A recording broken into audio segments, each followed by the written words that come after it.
Well, we're finally going to talk about actual games today. Isn't that something nice? Also, guys, also, All Stars. Your Locked On Capitals, your daily podcast on the Washington Capitals. Part of the Locked On Podcast Network. Your team every day. And hello, ladies and gentlemen, and welcome to another episode of Locked On Capitals. I am your host, as always, the insider of the insiders, Tyler Kuehl, with games actually on schedule for this weekend. Yes, even though there is no game tonight, this being Friday, of course, we can talk about the games that are coming up this weekend. Isn't that great? Hooray! Finally, because, as much as I love rehashing old interviews of John Walton and talking to myself in this lovely studio that I have, it does get old after a minute or two. So what are we going to do today? Well, one, we're going to talk about the All-Star selections that came out today, at least the Metro ones, because at the time of them recording this, they decided that they haven't released them all in bulk yet. That'll probably come out here soon, but the Caps do have a presence in it, of course.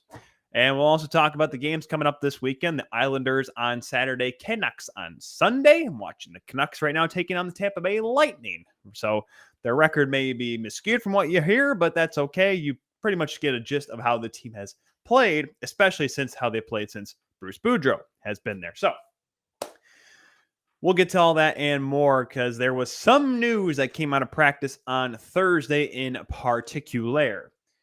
So we'll start off on that. Well, Alexander Ovechkin, he did not skate on Tuesday, maintenance day. Did not skate on Wednesday, team man practice. Did not skate on Thursday, but it was noticed, though, by many that he went on the ice, took a lap around, then went back off. So that obviously raised a lot of questions, a lot of eyebrows, and a lot of people with their notes and trying to tweet and trying to text people said, what is going on down there? Well, as we found out, it is according to the multiple reports, Samantha Pell, Tarek El-Bashir, minor upper body injury for Alex Ovechkin. Great, the season's over. Ovi's hurt. No, okay, listen, it's a minor injury. No need to panic from what we've been told. And if they're, how am I going to say this without sounding like a complete and utter, like putting down the Islanders and Canucks? If there's a weekend to miss games, and for a guy who has literally been the only healthy Capital for the entire season, it's Alex Ovechkin. Like, for me, that's the big thing in this, is that Ovi has been the one guy that's been consistently in the lineup. He's never missed it. Kuznetsov's been out. Ovi has not missed because of COVID, because of injury, none of that. He has been in the lineup just about every single game. Like, that's the crazy part in this whole thing for me, is that he's been so healthy this year when the rest of his teammates have not. So I was really concerned to see, what's the extent of this injury. And we're going to find out. Is he going to play Saturday? Is he going to play Sunday? We'll probably find out probably on Friday. I don't think we're going to find, or probably a lot later, maybe late Friday, maybe Saturday. Obviously, no morning skate on Saturday because of the 2:00 start. So we're not going to really have any good idea of when that lineup change will be. Because let's be honest, Ovi's been the catalyst for this hockey club. He's tops towards the league in points. He's tops towards the top in goals. I mean, and we'll get to it later on. Actually, we can talk about it right now. He is an all-star selection. He is the captain of the Metropolitan Division because of how good he has been. And he actually had the most out of all Metropolitan Division players, the highest amount of votes. And if he deserves every penny of it, if sort of a penny. And the crazy part is too, the discussion, because he has missed the last couple of all-star games because of the fact that he did not want to be part of it, took some time off, took some time to rest, and served the 1-game suspension. Well, according to all signs, we have heard that he is going to be at the All-Star game this year. Now, does it help that it's in Las Vegas? Probably. Let's be honest here.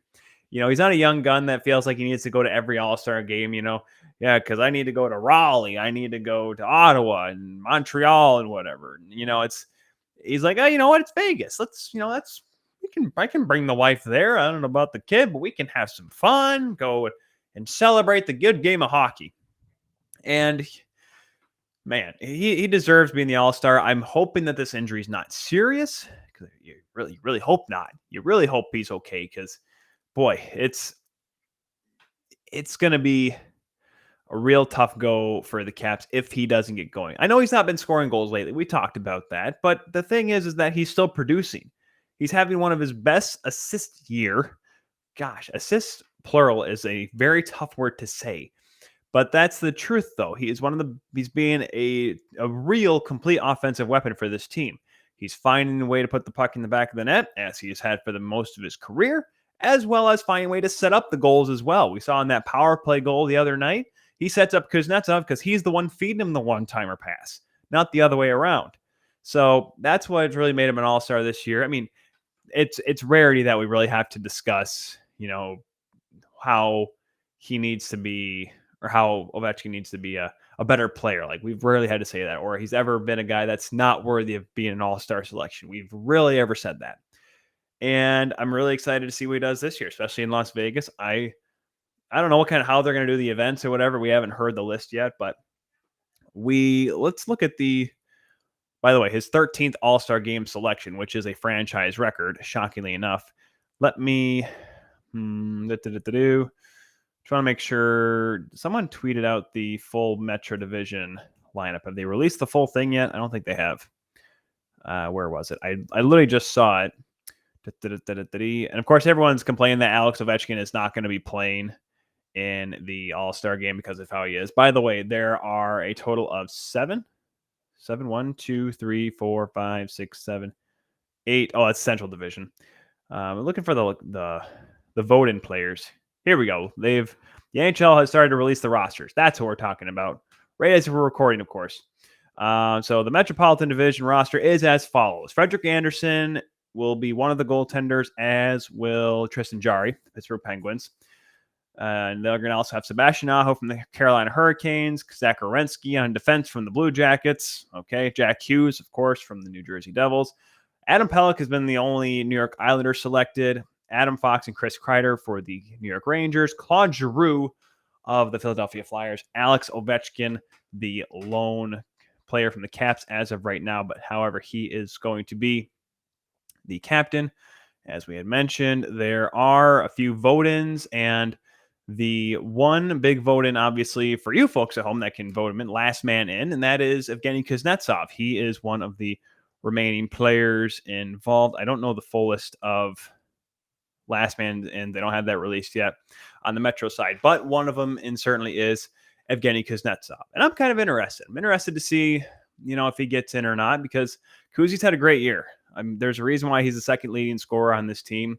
He has been dynamic. He's been solid. He's been a bounce back year, to say the least.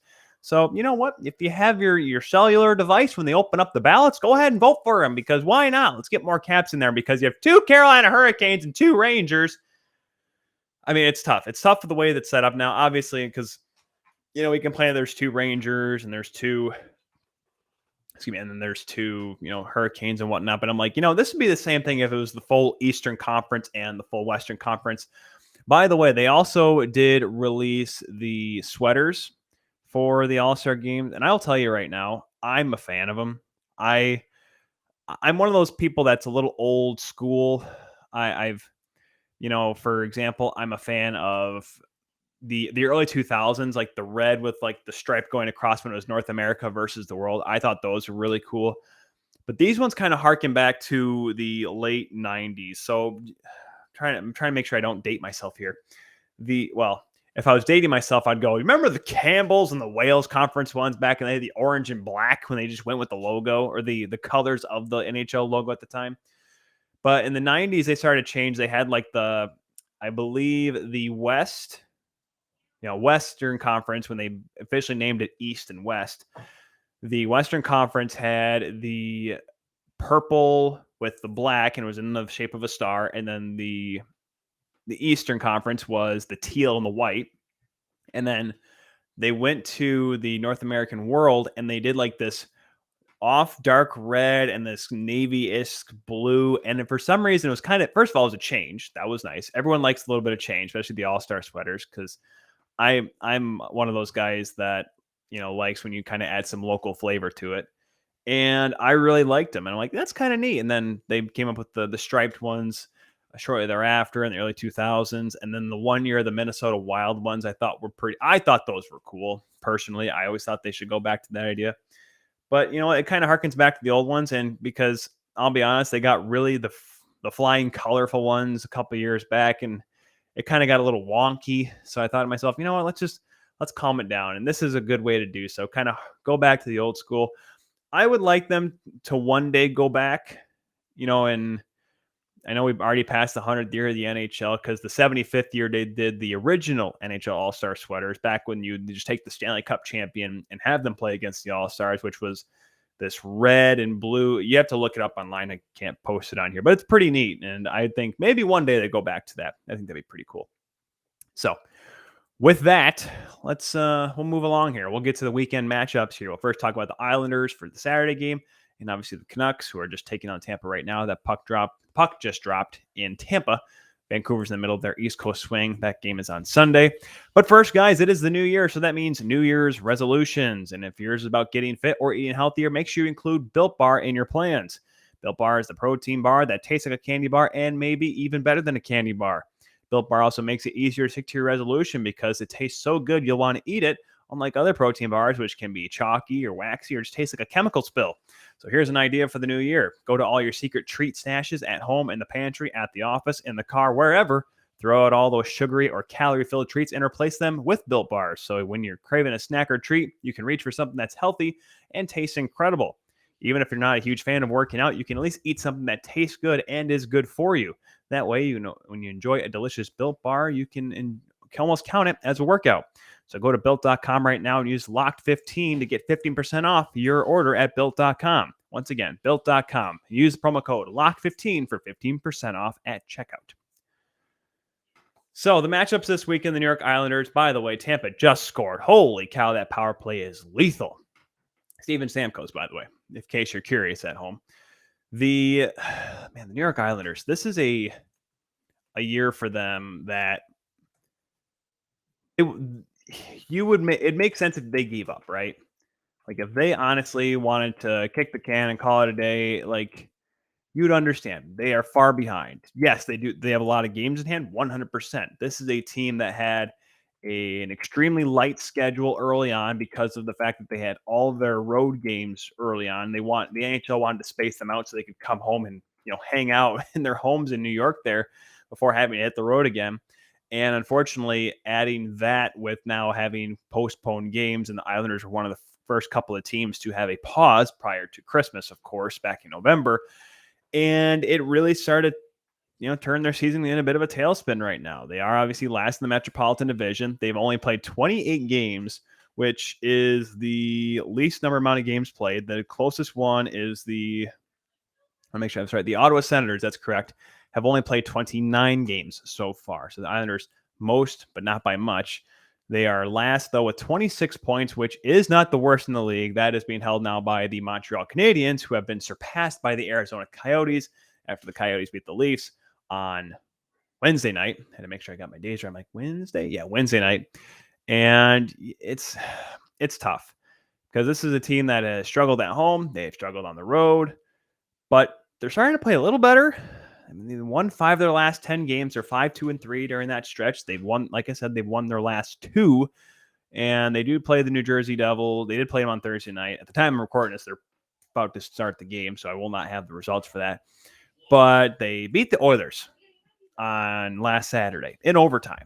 The Edmonton Oilers, yes, I know they're struggling. I know it's been tough for them, but the fact that they pick up a win against a team like the Oilers is important.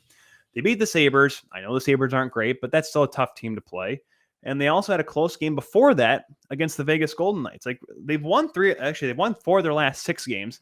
They beat the Devils, lost to the Red Wings, beat the Bruins at home ice, lost in a shootout to the Vegas Golden Knights, beat Buffalo, and beat the Oilers in overtime. This is a team that is, I don't want to say hitting the stride. That's kind of a cheesy thing to say. And it's an easy thing to say as well, because they haven't played too many tough teams. Vegas, in that stretch that I had previously just mentioned, is probably the best. Boston's obviously been playing well, and Edmonton is very talented, but they're on a bit of a skid. By the way, Boston is seeing Tuukka Rask start for the first time in over 200 days tonight as well. I'm interested to see how he finishes up without any conditioning since because all of his games in Providence got postponed in the American League thanks to COVID-19. So, they've started to turn around. I mean, obviously Adam Pelech, there's a reason why he's an all-star. Great defenseman on the back end. I've always liked his game. I think Matthew Barzal is playing a little bit better. And you know what? They finally have two guys that have 10 goals or more. Brock Nelson and Anders Lee both have 10 goals this season exactly. Unfortunately, those two combined for a total of 5 assists, so they're not leading the team in points. But I think Barzal has really started to turn his game around. We're starting to see that playmaking ability that they have missed out on prior to, at least earlier on. Oliver Wahlstrom, I think, has been an underlying dynamic force coming off the wing as well. So they're getting good players and they're getting better play. They're getting more quality games out of certain guys that early on they were just struggling to find. And you know what? I can't say it can't happen because the St. Louis Blues proved us wrong a couple of years ago in 2019, last to first. But, that team made changes. Jordan Binnington came in and really, shut the door. This team hasn't really made too many changes. They've really relied on Ilya Sorokin and Semyon Varlamov. I think both have started to turn their games around a little bit, obviously, particularly Sorokin as well. Varlamov, I think, is still trying to find his game a little bit. And,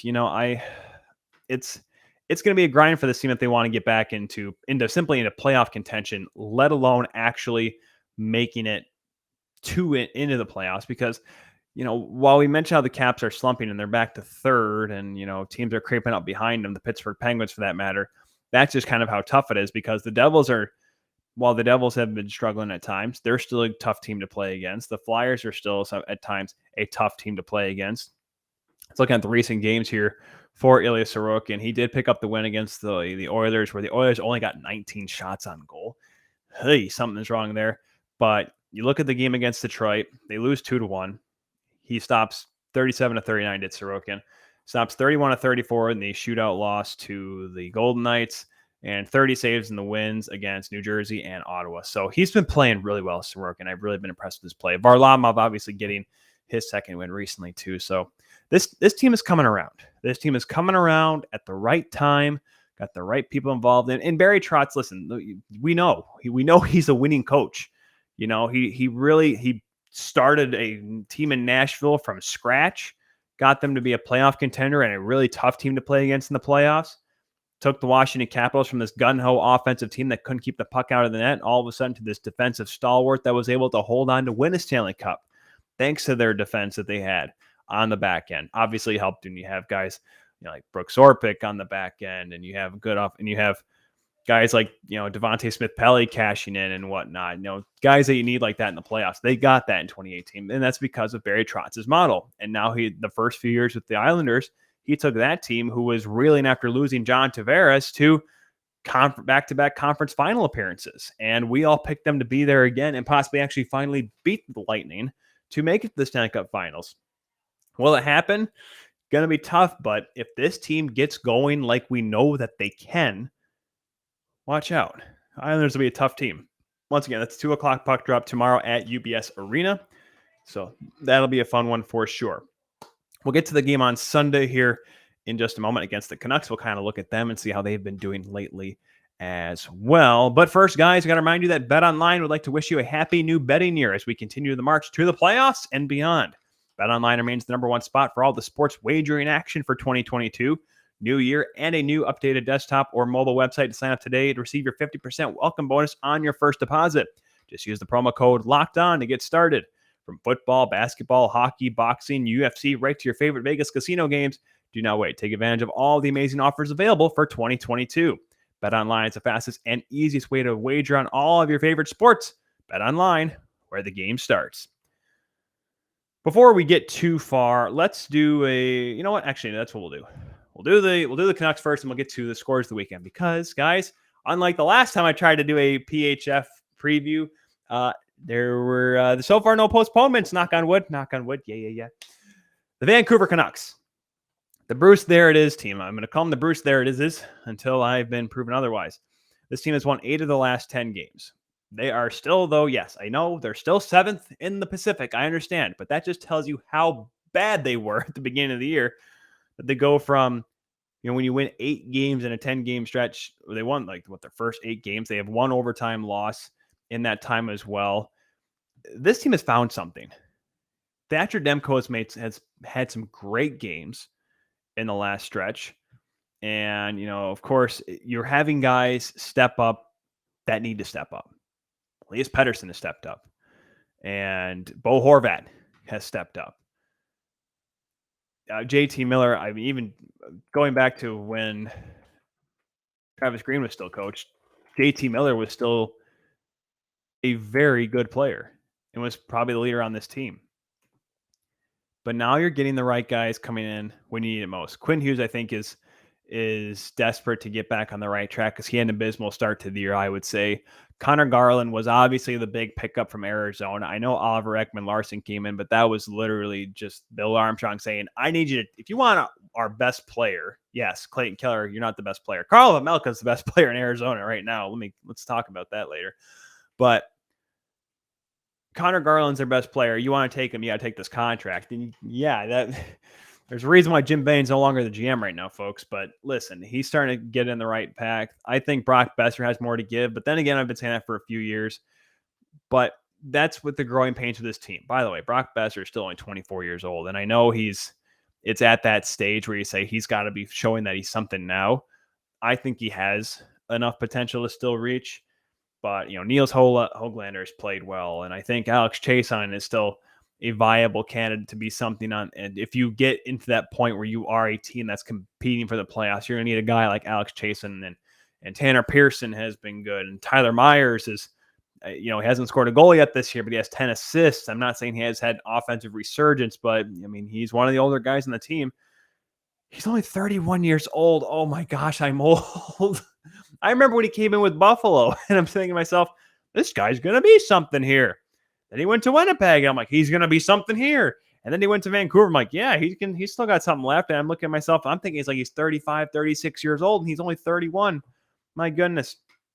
But I mentioned Demko's having a great year, or having a good bounce back stretch as well. And, Yaroslav Halak hasn't played a whole lot. Then again, that's not the point. He's supposed to be there, literally just worst case scenario. I know he's been banged up a little bit too this season. But boy, Demko he's been solid. And this is the goaltender they expected when they drafted him. It took him a little bit to get up here. He's a former Mike Richter Award winner for a reason. Hobie Baker candidate at Boston College. And he's been solid. He's been really good as of late, making some big stops and getting some good games in and playing better than, when early on in the year, we didn't know if he was going to be the guy all of a sudden.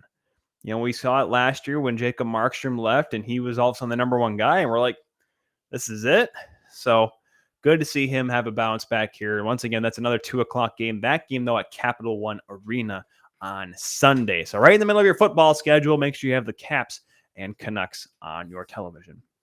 Now, something I was going to try to get to last week, but we couldn't do it because the games didn't happen. The Premier Hockey Federation, the only professional women's hockey league in North America, getting ready for a couple weekend sets, couple weekend series coming up here, featuring 2 of the best teams in the entire league. One of them is the Connecticut Whale taking on the Metropolitan Riveters. These 2 teams split the last time they played against each other. That was in the first weekend of the regular season. The Whale, though, the best offensive team, Kennedy Gardner, leading the league in goals with 6 right now in their 10 games played. They're 6-3-1. The Riveters are 2-3-1, though, but Madison Packer is leading that team, and they're still a good team. They were a team that had to pull out of the bubble last year because of COVID issues. Unfortunately, when the bubble restarted, or when the Isabel Cup Finals restarted, the top 4 remaining, they were not involved in it, which kind of stunk because I thought they had a really good start, a really good goaltender. But that should be a good matchup. They're playing in Danbury, the Connecticut Whale are. Where the Danbury Trashers used to play. I know, yada yada. But that should be a couple of good games. 1:00 game on Saturday and 6:00 game on Sunday for the 2-game set. Also, the Toronto Six, which bummer that they are not going to be hosting the All-Star weekend like they were supposed to, or the All-Star Classic. That got changed because of obvious COVID restrictions in Canada, and in particular Ontario. And that's now been moved to Buffalo, which I don't know where in Buffalo as of yet. Actually, I can quickly check that for you here in just a moment when I get back to it. But anyways, the team that took the All-Star game is playing the team that used to have it. The Toronto Six are hosting the Buffalo Beauts in York, Ontario, just north of Toronto, and should be an interesting matchup. The Beauts have played the least amount of games. They're only 1-4. The Six, though, led by Michaela Grant-Mentis, the league's leading scorer, is up there, and she's actually tied for the points lead from Connecticut Whale, Kennedy Marchment. I said Kennedy Gardner. I meant Kennedy Marchment. Oh my gosh, that was horrible on me. Connecticut Whale, Kennedy Marchment, 6 goals, 7 assists, 13 points, right behind Michaela Grant-Mentis. They were tied for a minute there, but the Six actually got to play a couple weeks ago, or the last weekend before the holiday pause and whatnot. And the Six, you'd think on paper they would have this one in the bag. They have Elaine Chuli, who is the PHF Player of the Month for December because she's had some really good starts, a couple against the Metropolitan Riveters as well. And, this Toronto Six team has been built right, and they kind of hinted at something last year when they made it all the way to the semifinals of the Isabel Cup, and that wasn't even a full season. And right now, the way things have started, they're 7-1-1. Their 2 losses both come to the defending champion Boston Pride, who are also a really good-looking team, despite them having a couple losses here and there as well.